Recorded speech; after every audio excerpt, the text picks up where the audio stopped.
Thank you, Forrest. Welcome, everyone, to this gathering hosted by the Unitarian Universalist Church of Bowling Green. Whether you're here in person or online, we are so glad you are joining us today. My name is Valerie Brown. I've been a member for a long time. I will be your service associate today. And I hope you awakened this morning like I did and looked outside and thought, wonderful, what a gorgeous day. So I'm just happy to be here with you. A little housekeeping issue. Please set your cell phones to silence so we can be present with each other during this gathering. We are a welcoming congregation. Whoever you are, however you identify, wherever you come from, and whoever you love, you are welcome here. Our Sunday services are different each week so that we can honor and learn from our wide array of traditions and beliefs. Today we will have an online presentation given by the Reverend Dr. Megan Foley, and I will give you just a little more information later. Though we walk our own path here in this place, on the land of the Osage, the Cherokee, the Shawnee, and the Yuchi. Now at this time, we journey together as one community.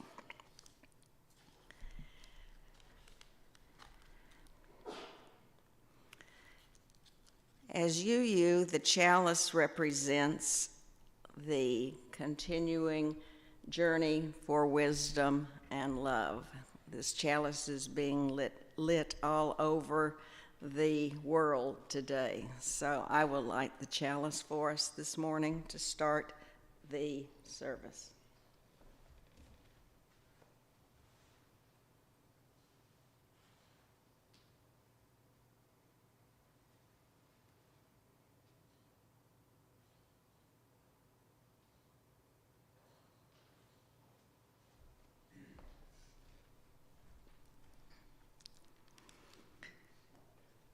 Our first reading is on page 558, For Everything a Season.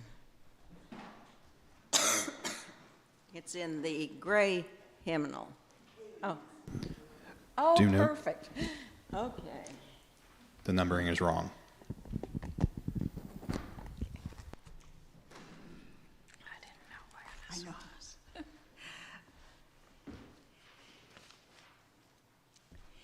This is Ecclesiastes 3.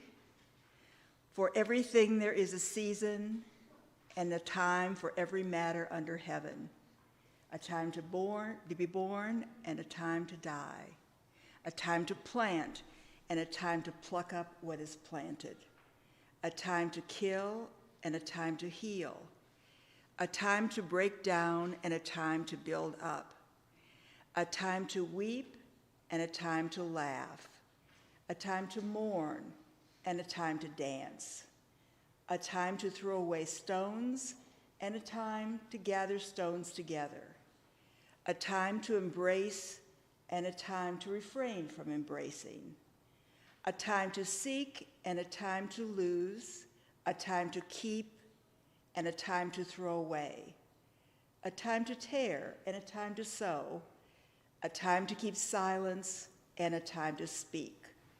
A time to love and a time to hate, a time for war and a time for peace.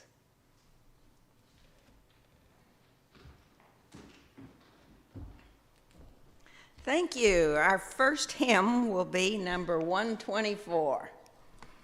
Please stand as you are willing or able. And sing out.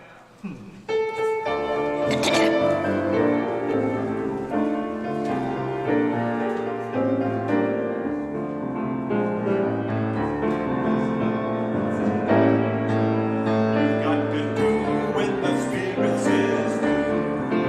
You got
must say.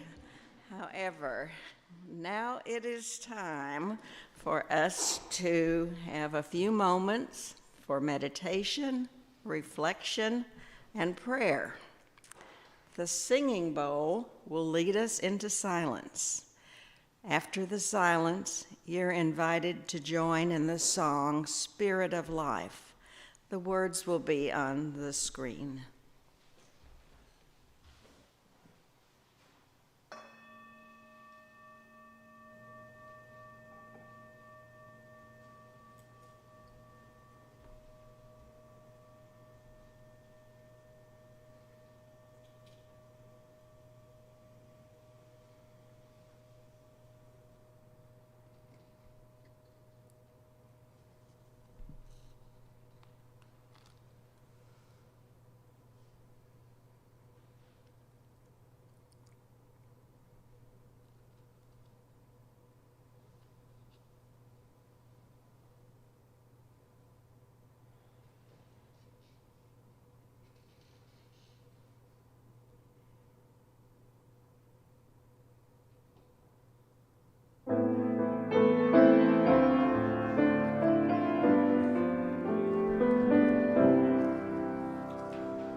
As mentioned earlier, Unitarian Universalism has a wide array of beliefs, and the speakers at our Sunday services come from many traditions. Here to share her thoughts today is Dr. Megan Foley.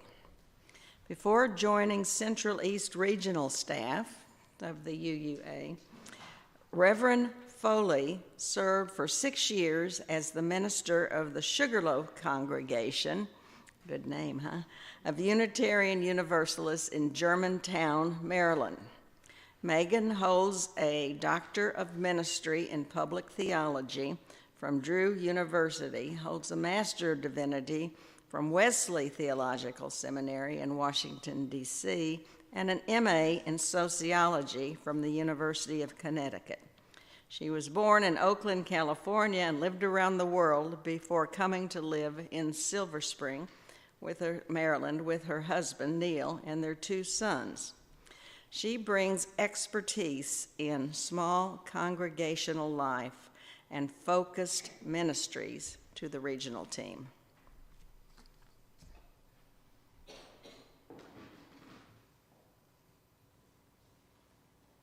Hi, everyone. Great to be with you today.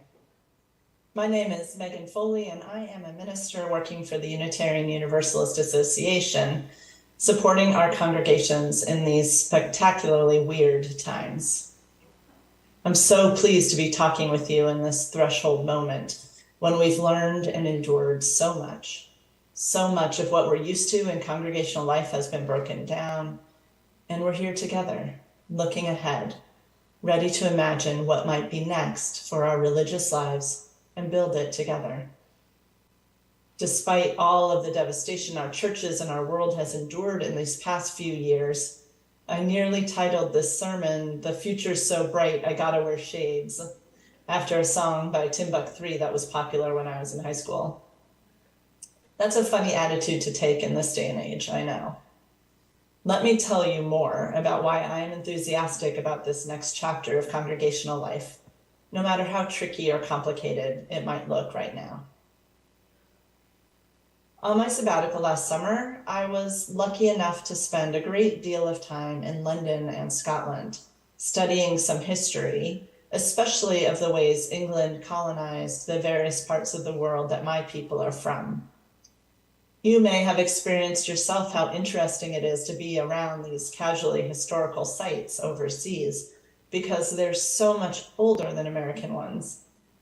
I think Americans tend to abandon places, expand and rebuild things new here, which I guess is probably part of America's colonizing DNA, and also because we have claimed a good deal of space for ourselves on this continent. In England and Scotland, they build and rebuild on what was there before. So the Romans founded Londinium, today's London, around the year 49. Yes, just 49. And they built walls and towers to create the city they wanted, keeping the local people out. And some of those are still there 2,000 years later. And some are covered up. And some exist simply on maps at this point, but there are memorials to remember them because on top of it, there is 2,000 years of reinvented city in that same place. In Edinburgh, Scotland, the whole main part of town used to be enclosed by walls into 1 mile-long street that led from the castle at the top of the hill to the palace at the bottom of the hill. That street is still there, even some of the walls. The buildings repurposed, redeveloped, still standing, still active, in ways that seemed foreign to my American mind. My American outlook is used to abandoned streets and buildings and whole towns sometimes with shiny new ones down the road. I'm not recommending this American way of being. I think it's wasteful and invasive. I'm just saying that's what's happened here. What I learned from being in these places overseas is that it can be helpful to have a longer view of world events. Things can be destroyed for a long time and then rebuilt right where the old thing was. Plague can come and go for 100 years, 200, 400, and then be gone. Two countries can be enemies of one another and kill each other in horrible ways, and then unify by force, and then unify by consent, and then vote to separate again.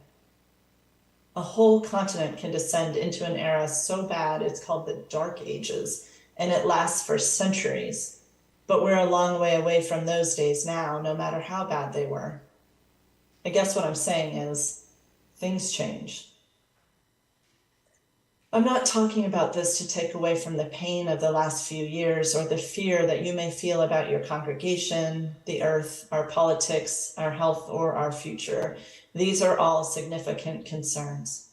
The problems of every age immerse the people of that age. I'm just noting the obvious. Every time the world has seen destruction, something new came to pass. New times come. They have to. Humans carry on to their next chapter. That's what they do. And this is true for your congregation too, even if things seem rough right now, or at least very, very confusing. Those of you familiar with UU history will remember Reverend Theodore Parker from the 1850s. He was the minister of a congregation in Massachusetts and did a lot of good work for the abolition of slavery. He also delivered a sermon that UUs consider foundational even today, called The Transient and Permanent in Christianity. He says Christianity because Unitarianism and Universalism were both Christian religions in Parker's day. In The Transient and Permanent in Christianity, Parker comments on the enormous length of time that Jesus's message to love your neighbor has managed to last. It's lasted this long, Parker said 200 years ago. It's lasted this long, while at the same time, as Parker put it, the words of other great men, men whose names shook whole continents, graven in metal and stone, stamped in institutions and defended by whole tribes of priests and troops of followers, those other men's words have gone to the ground. Please excuse the gendered language. Parker's point was at the core of Jesus's message, the one that Unitarian Universalists still follow today, although in different form than even in Parker's era, The core message of love and care for neighbor is so powerful that it bears all time and events. Love and care for neighbor, for other beings, is so powerful that it cannot be vanquished, even though all other human things rise and fall away, buildings, communities, nations, cities, hopes and dreams, cultures. Parker puts it this way: how fleeting is what man calls great, how lasting what God pronounces true. Jump back with me to the 21st century, back into our congregations who have endured so much since the pandemic began nearly 3 years ago. I bet you never knew you could change so much so fast, but you did. I bet you never knew you could be so worried or so tired for so long, but you were. If you're like me, you're a little surprised about where we've ended up. Everything is new again. Here we are together in a unique moment in time. The religious communities around me here in the Washington, D.C. area are filling back up with people, but they haven't gone back to the way things were. The way things were isn't possible because the people have changed. The practices and processes that kept the congregations going the last time people were in the building don't always seem right anymore. Sometimes the building itself doesn't seem right. The budget looks different. People are coming starving to be spiritually nourished and materially supported, to be connected to something larger than themselves, but often they have little to give in time or energy or goodwill or money. Sometimes it might just feel like everything we knew and relied on has been torn down. And what we have now isn't clear at all. It's like the time in the air between letting go of the first trapeze and grabbing the second one. Technically, it's falling, but it's also kind of flying. This is a liminal time, a time between times, a time best spent considering options, shoring up relationships, resting, grieving too, as you need. We've lost many things. Congregations that aren't really working the way they did before is a kind of loss too. We feel we may be falling, but there's a chance we could be flying. What gets our congregations ready to fly? I'd like to make a suggestion. You might find it surprising. My suggestion is let the things go. You wouldn't fly between one trapeze and the next with a heavy suitcase and your favorite pillows. It won't work. And if you never let go of the first bar, you're never going to fly to the next one. You'll just slam back into the past. So in your church, practice letting things fall. Let them fall down because, as Parker says, the words and deeds of human beings are meant to come and go. The simplest look at history shows that it's so. And yet, the message to love your neighbor remains throughout time and space. Why waste your energy holding on to something that is more familiar than useful? The congregation is simply a vehicle for the real work of church. And the real work is the asking again and again, what does love and life want us to do in this time with these people? What does love and life want you to do in this time with your people? Not a mythical, magical you, a you with more money, more families, better tech skills. No, what's the real you as you are today? What does love and life want your group to do? Your group, just as it is right now.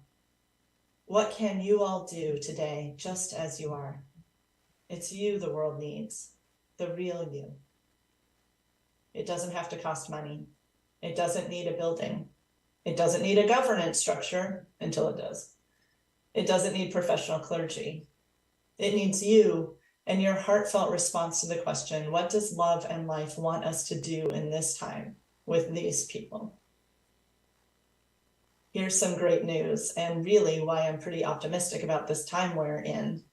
The nimbleness that you learned during the pandemic is the best skill you can offer to these times, because these times are always changing and are always going to change. You might consider change itself to be bad news, and I'm sorry about that. Let your energy level inform you about your next steps. If change seems impossible right now, then it's still time to rest. But I know you learned to adjust and adapt during the pandemic. Keep practicing that. Think of adapting as the best thing your community can do. If you don't have the resources you need to create your next chapter, then go and find some. Partner with others. Use technology like this worship series to give you some rest, inspiration, and energy. But keep returning to the real question. What does love and life want us to do in this time and with these people? The answer probably isn't something like find a worship associate for next month. It's probably more like feed the hungry. Connect with the people who lived on your land before white people took it. Make friends with the kids next door. Help people vote. Meet those who are the poorest in your town and get to know each other. Give rides to the elderly. Smile at strangers. Open up to different cultures and leadership styles. It doesn't matter if it's big or small. It matters if it's your thing to do at this time.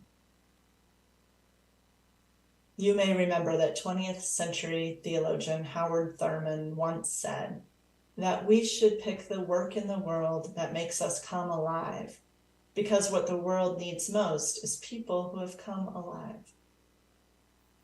I think we also need religious communities that have come alive. And I know that this time, when so much in our churches has been undone, lost, destroyed, I know that this is the perfect time to ask questions like, what makes our group come alive? And then rebuild right where you are around the answer to that. The special sauce of Unitarian Universalism is our attempt to create beloved community, the vision that Martin Luther King Jr. and Jesus himself were so fond of describing. Beloved community is the sort of community where love of neighbor comes first. People are celebrated and welcomed for who they are, even you. Decisions are made with all the people who are affected at the table. No one is left behind. The circle is always expanding to include one more. Some of our congregations are better at creating this sort of community inside of their metaphorical walls, and some are better at bringing it to the world outside. But this particular way of loving our neighbor, welcoming the stranger, caring for each other, it's what Unitarian Universalists do. Which little piece of beloved community will your church be making? What's needed in your place that only you can see, only you can heal? This world needs us badly. There's no shortage of opportunities or choices. Which one is the one for your group? I can't wait to see what each of our communities might do next. And I can't wait to see what we are all doing when we come together. To my mind, the future is bright, so bright you might want your shades.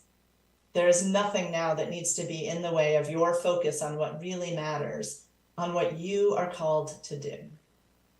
Let's make this age one that counts, a time that moves us forward in the quest for love and justice for everyone. Our era is crying out for the work that needs to be done. We have the hands and hearts with which to do it right here, right now. We are enough for this time. Blessings on you and your community's efforts. I believe in you. Amen.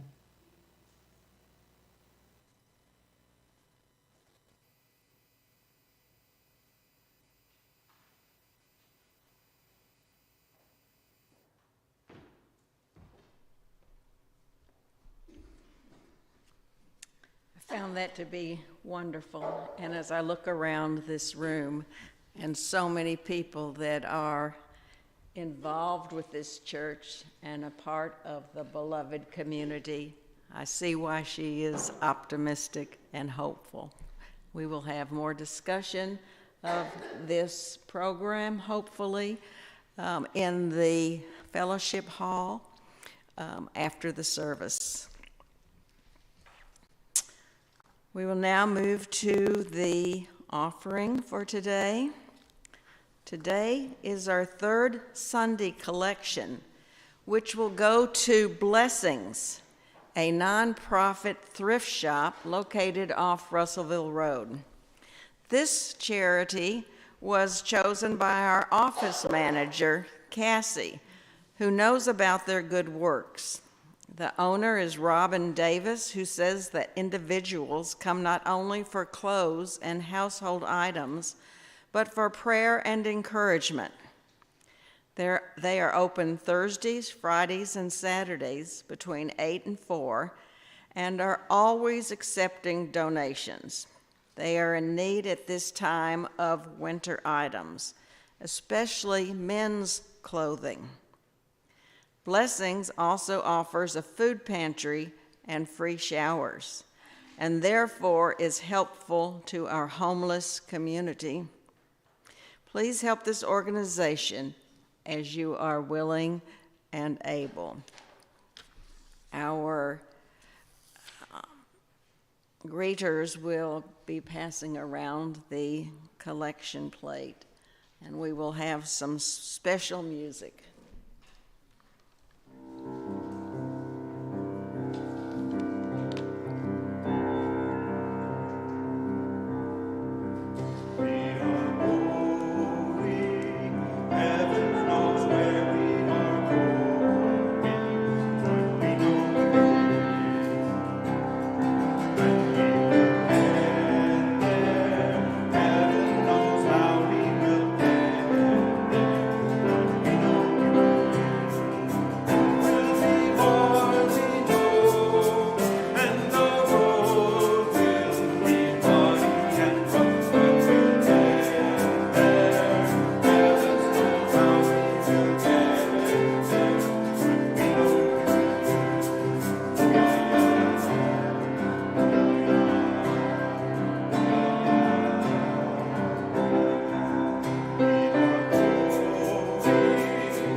It was special music.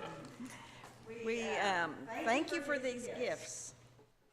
May we use them wisely in the service of our congregation and our community.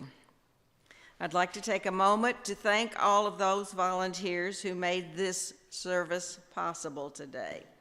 Christina Kruger, who was the coordinator, Forrest Halford, Michelle Salisbury, Ryan Thomas, and Matt behind the scenes. Stick your little head out, Matt. Okay. We next have community news. And every week we have several newsletter updates that come out. And if you didn't see it this week, on third Sundays of each month, we do a special collection for local charities or groups that we support and appreciate. And last year, our third Sunday collections, 12 of them, one for each month, we raised over $8,000 for the local community.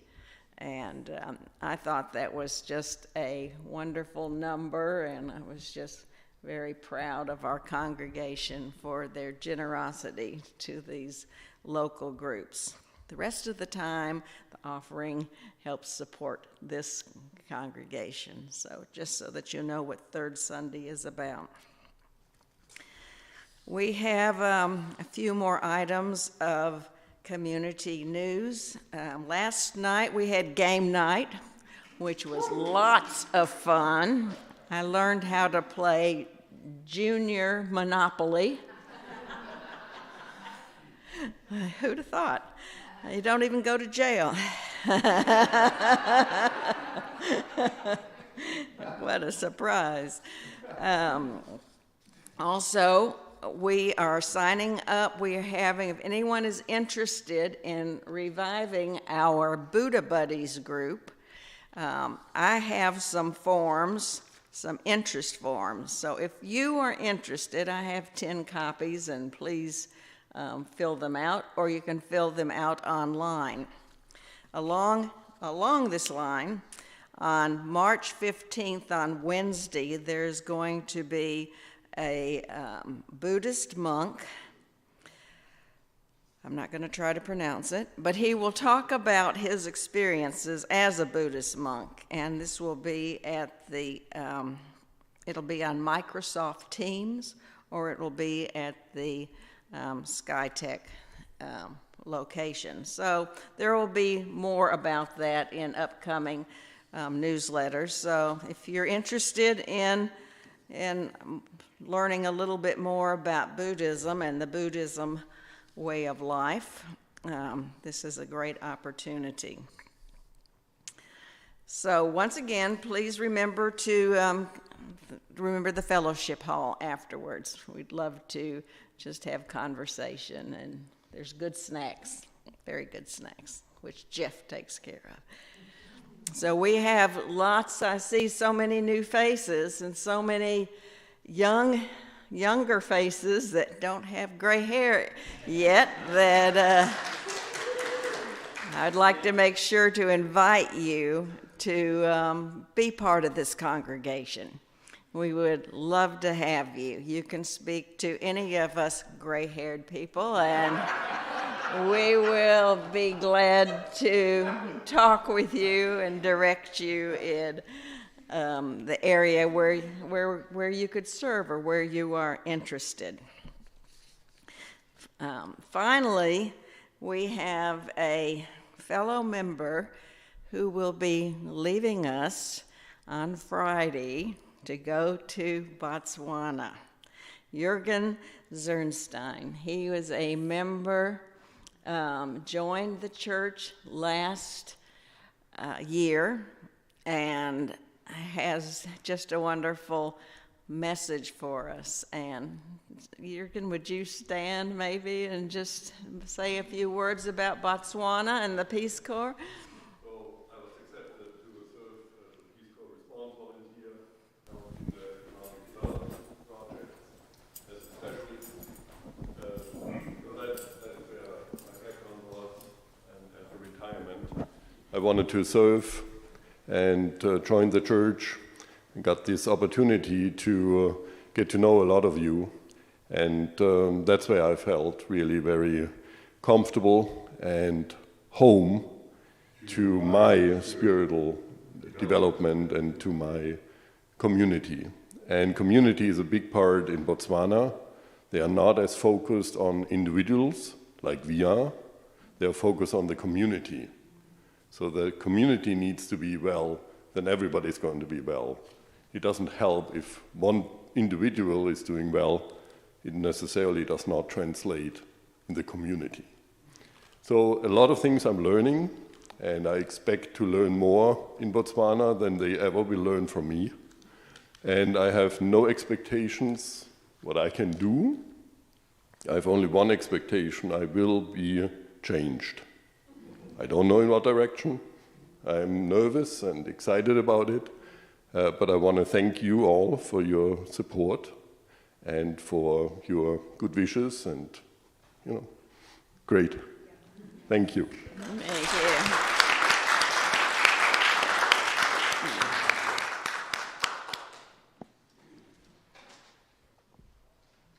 That for us. Thank you, Jürgen, and we are looking forward to getting reports on what is happening with you from Laura, so from you and Laura. So maybe you can join us on Zoom sometime. Great. Yeah. Are there any other community announcements? One more. We're planning on having a coffee house on March 25th. Oh, I see some mouths going, wow. We have quite a few talented musicians in the congregation, and this coffee house hopefully will be, or I'm sure will be, as enjoyable as it was in the past. So if you have a musical talent, you sing, you play, or it doesn't even have to be read poetry, any talent that you would like to bring to the coffee house, please see Michelle Steiner or any of the other, I believe, board members. Is that Michelle? Michelle is doing the coordinating. Okay, and if you have questions about Unitarian Universalism or about joining this congregation, please speak to someone on the membership team or our president, John Downing. John, would you raise your hand just in case anybody's, and the membership team. We have Sharon here today, and a couple other people maybe aren't with us today. So you could also find out more about us by looking at the weekly announcements that go out, the email, by looking at the bulletin board, by following us on Facebook, YouTube, and the website available online. Okay, let's have another rousing song. Is this one rousing? Are we going to be doing? I think you're going to do a round. It's going to be a round, yes. We've Okay. done this, I think about a month ago, maybe 6 weeks ago, but we did it well.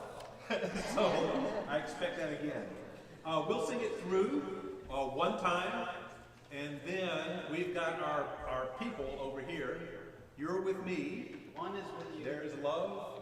Holding me, there is love. Holding all that we love. There is love. Holding all that we know. We rest in this love. And so we'll all sing it together in unison, and then you guys follow me. And we'll probably sing it through a couple times as a round.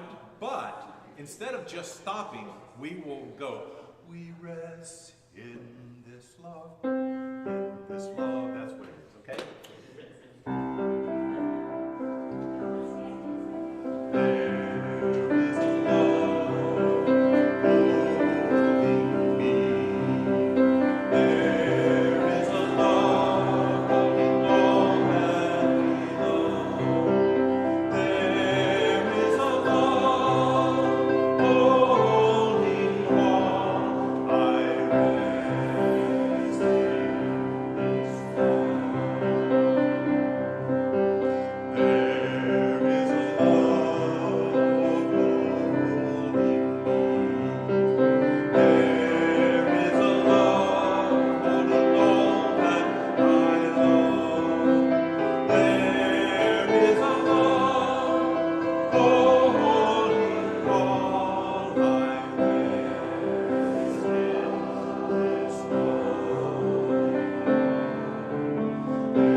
Beautiful, beautiful.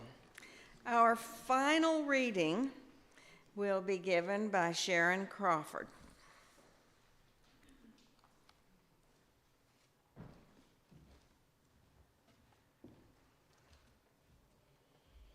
It's stepping into the unknown.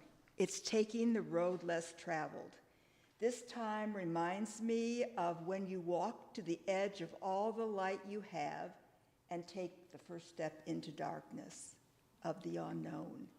You must believe that one of two things will happen. There will be something solid for you to stand upon, or you'll be taught how to fly.